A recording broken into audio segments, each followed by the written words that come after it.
Hello student, class 8 का science का question paper है मिड टर्म एग्ज़ाम 24-25। तो जिन बच्चों का ये एग्ज़ाम हो चुका है वो अपने आंसर्स चेक कर सकते हैं, एंड जिनका भी नहीं हुआ है वो प्रैक्टिस कर सकते हैं इसको अच्छी तरीके से। तो चलिए इसके सोल्यूशन स्टार्ट करते हैं हम। कमेंट करके बताना कैसा गया एग्ज़ाम। बाकी वीडियो को ज़्यादा से ज़्यादा शेयर करना, लाइक करना फ्रेंड्स को, और लाइक कम से कम 1000 लाइक मिलनी चाहिए वीडियो में, तब इसका पूरा पार्ट आपको मिल जाएगा इससे थोड़ी देर बाद। तो ये इसका सेक्शन ए के क्वेश्चन है।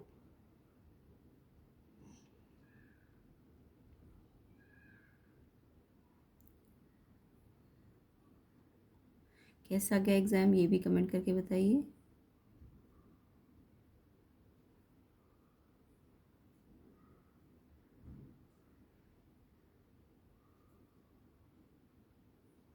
तो ये आंसर्स मैं बताऊंगी, जो लगे हुए वो ठीक नहीं है, सारे सही नहीं है। आंसर्स मैं आपको सारे बताऊंगी सोल्यूशन के, इसके कंप्लीट सोल्यूशन भी आएगा इसके थोड़ी देर बाद। तो अभी फ़िलहाल मैं इसके सेक्शन ए के क्वेश्चंस को बता देती हूँ। तो देखिए, सबसे पहला क्वेश्चन था sunlight is an inexhaustible natural resource. क्या सनलाइट एक इनएग्जॉस्टिबल नेचुरल रिसोर्स है? ट्रू है कि फॉल्स है? तो यहाँ पे सनलाइट जो होती है वो तो कभी ख़त्म नहीं हो सकती ना। तो एग्जॉस्टिबल वो होते हैं जो नियर फ्यूचर जो ख़त्म हो सकते हैं ना, और इनएग्जॉस्टिबल जो कभी ख़त्म नहीं होंगे। ठीक है, यानी कि जो बार बार रिन्यू हो सकते हैं। तो यस, सनलाइट जो होती है इनएग्जॉस्टिबल नेचुरल रिसोर्स होती है, ये ट्रू है आपका, है ना।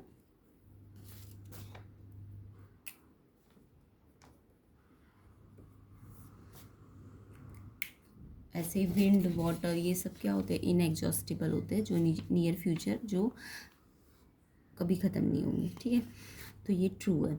सेकंड देखेंगे, sound is produce by dash of body. Sound body में कौन प्रोड्यूस करता है? तो इसका आंसर था आपका साउंड इज़ प्रोड्यूस बाय, कैसी बॉडी साउंड प्रोड्यूस करती है? Vibrating body. साउंड किस बॉडी से प्रोड्यूस होता है? वाइब्रेटिंग। ठीक है, तो हिंदी में कहेंगे कंपन। Chicken pox is caused by, chicken pox किससे होता है? चिकन पॉक्स आपको पता है ना, बच्चों में होता है, बड़ों में भी होता है। ये होता है varicella zoster virus. Varicella zoster virus, VZV। ठीक है, इसकी शॉर्ट फॉर्म है वेरीसेला जोस्टर वायरस। तो VZV से आप इसे याद कर सकते थे। नेक्स्ट देखेंगे, coal gas is obtain during the process of coal to get. तो जो कोल गैस होती है वो मिलती है जब हम कोल की प्रोसेसिंग करते हैं, और उससे हमें क्या मिलता है? उससे हमें कोक मिलता है। ठीक है, कोक आएगा इसमें। नेक्स्ट क्वेश्चन देखेंगे, डिफाइन फर्मेंटेशन। फर्मेंटेशन तो आपने डेफिनेशन याद करके गए होंगे सारे बच्चे।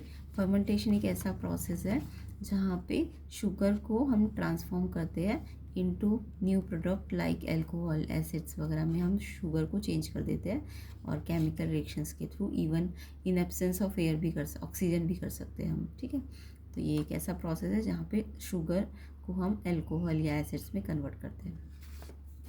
नेक्स्ट क्वेश्चन देखेंगे, rhizobium lives in the root nodules of non leguminous plants. क्या राइजोबियम जो होता है वो root nodules of non leguminous plant में रहता है? नॉन थोड़ी ना, वो तो लेग्यूमिनस प्लांट्स में रहता है, तो ये नॉन लेग्यूमिनस बोल रहा है। तो लेग्यूमिनस में तो रहता है बट नॉन में नहीं रहता, तो ये फॉल्स है आपका। तो यहाँ पे ये फॉल्स है। ठीक है, ये लेग्यूमिनस होता तब तो ठीक होता, अभी ये नॉन लेग्यूमिनस है तो इसलिए ये गलत है, फॉल्स है। Sound can travel through vacuum. Sound क्या वैक्यूम से ट्रैवल कर सकता है? ये आपने पढ़ा होगा, साउंड को ट्रैवल होने के लिए मीडियम चाहिए होता है, तो वैक्यूम में तो कोई मीडियम होता ही नहीं है। तो साउंड, इन्होंने बोला साउंड ट्रैवल कर सकता है वैक्यूम में, तो ये फॉल्स है। ठीक है, तो क्यों? क्योंकि साउंड को क्या चाहिए? मीडियम चाहिए। तो 7th का आंसर भी फॉल्स है, 6th का आंसर भी फॉल्स है। रीज़न समझ आ गया? साउंड वैक्यूम में, अगर ये कैन नॉट लिखते तब तो ठीक होता, बट ये बोला वैक्यूम में चल सकता है, तो वैक्यूम में नहीं चल सकता क्योंकि वैक्यूम में तो कोई मीडियम नहीं, और साउंड को चलने के लिए मीडियम चाहिए होता है। Dash is also called black gold, ये तो आपने याद करा ही होगा। ब्लैक गोल्ड किसे कहते हैं? ब्लैक गोल्ड आपको पेट्रोलियम को कहते हैं, पेट्रोलियम ब्लैक गोल्ड होता है। इसके बाद इस डायग्राम को आपको आइडेंटिफाई करना था, तो ये डायग्राम आपका स्पायरोगायरा का है।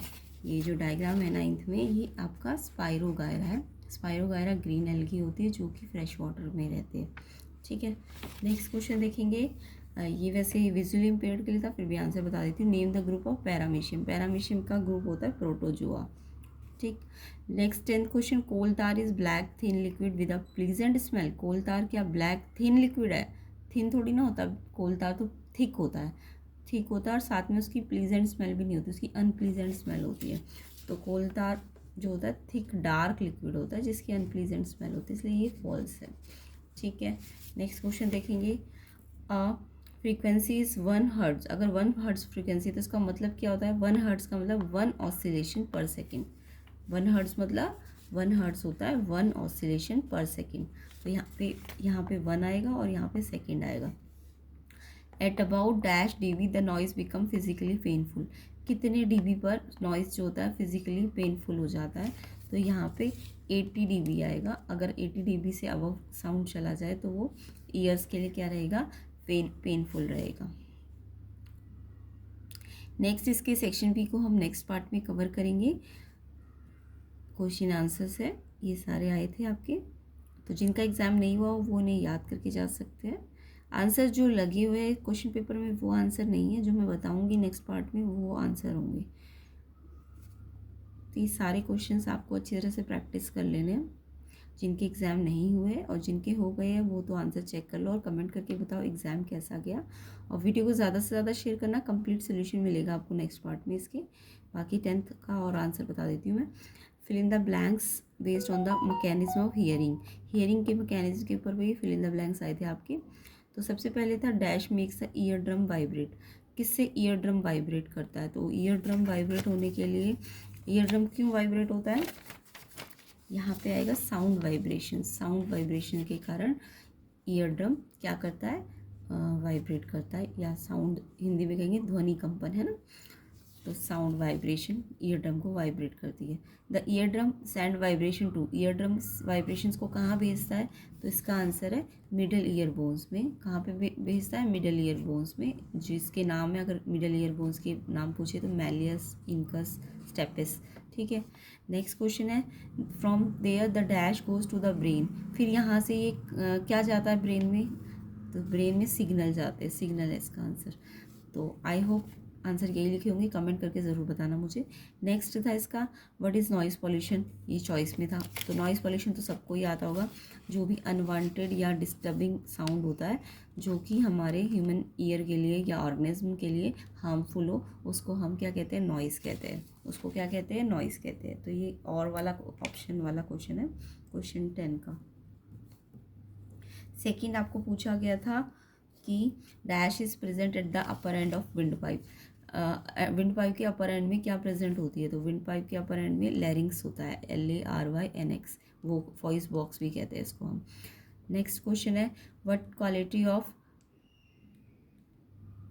Quality of sound determinates pitch. Pitch से क्या पता चलता है साउंड का? तो पिच हमें फ्रीक्वेंसी के बारे में बताती है। फ्रीक्वेंसी मैंने बता दी ना, 1 ऑसिलेशन पर सेकेंड को फ्रीक्वेंसी कहते हैं। तो पिच हमें क्या बताता है? फ्रीक्वेंसी को बताता है। तो ये इसका आंसर था। बाकी करेक्ट पेयरिंग में पेनिसिलियम तो फंजाई होता है, ये पेनिसिलियम में फंजाई पे करना था। सोडियम बेंजोएट प्रिजर्वेटिव होता है और क्लैमिडोमोनास एक एल्गी होता है। तो ये थर्ड का आंसर बी है, फर्स्ट का ए है और सेकंड का सी है। तो आई होप सबका आंसर यही आया होगा। ये और बताते हैं सेक्शन सी को। एम्पलीट्यूड देखो, एम्पलीट्यूड में लाउडनेस होती है। Amplitude means loudness. Unpleasant sound को क्या कहते हैं? अभी बताया था, noise. Normal breathing 10 decibel. And ghatam एक TGHATM, ये एक म्यूजिकल इंस्ट्रूमेंट है। इनऑडिबल साउंड मतलब इनऑडिबल जो सुनाना जा सके कान से, तो वो हमारा 20 किलो हर्ट्ज से ऊपर होता है, जो इनऑडिबल साउंड होता है। और ऑडिबल साउंड 20 हर्ट्ज से 20,000 हर्ट्ज के अंदर होता है। ऑडिबल रेंज याद करनी होती है 20 हर्ट्ज से 20,000 है ना हर्ट्ज। 20,000 हर्ट्ज का मतलब 20 किलो हर्ट्ज। तो अगर इससे ऊपर चला गया तो वो इनऑडिबल है। तो इनऑडिबल में अबव 20 किलो हर्ट्ज होगा। ऑडिबल साउंड देखो, अभी मैंने बताया ना, ऑडिबल साउंड कितना होता है? ऑडिबल साउंड यानी जो कान सुन सकते हैं, ह्यूमन ईयर जिनको सुन सकते हैं, उसको ऑडिबल साउंड कहेंगे। तो इनकी रेंज होती है 20 हर्ट्ज से 20,000 हर्ट्ज, या 20,000 को आप 20 किलो हर्ट्ज भी बोल सकते हो। तो सिर्फ इतना सुन सकता है कान। अगर 20 किलो हर्ट्ज से ऊपर चला गया तो साउंड को सुनाई नहीं, मतलब ईयर को सुनाई नहीं देगा साउंड।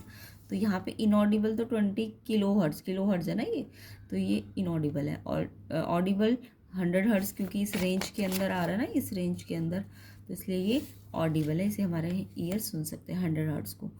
तो यानी एम्पलीट्यूड को हमें लाउडनेस सी से मिलाना है, अनप्लीजेंट को ई से, नॉइज से, नॉर्मल ब्रीथिंग बी, घाटम एक म्यूजिकल इंस्ट्रूमेंट है एफ, इनऑडिबल साउंड आपका अबव के 20 किलो हर्ट्ज होगा, ऑडिबल साउंड आपका 100 हर्ट्ज होगा। तो आई होप सबने यही टिक किए होंगे। कमेंट करके मुझे ज़रूर बताना कि आपने ये किया कि नहीं। अब नेक्स्ट पार्ट में हम इसके बचे हुए क्वेश्चंस को करेंगे कवर। तो वीडियो को ज़्यादा से ज़्यादा शेयर कर देना, ज़्यादा से ज़्यादा लाइक कर देना, कम से कम 1000 लाइक करो, मैं जल्दी से जल्दी इसका सोल्यूशन दूंगी आपको सबको। तो ये सब आए थे क्वेश्चंस, जिन बच्चों का एग्ज़ाम नहीं है उनके लिए इम्पॉर्टेंट है, बाकी फाइनल के लिए भी इम्पॉर्टेंट है, इसलिए अच्छी तरह से इसे दोबारा से कर लेना जिन बच्चों के एग्ज़ाम हो भी चुके हैं।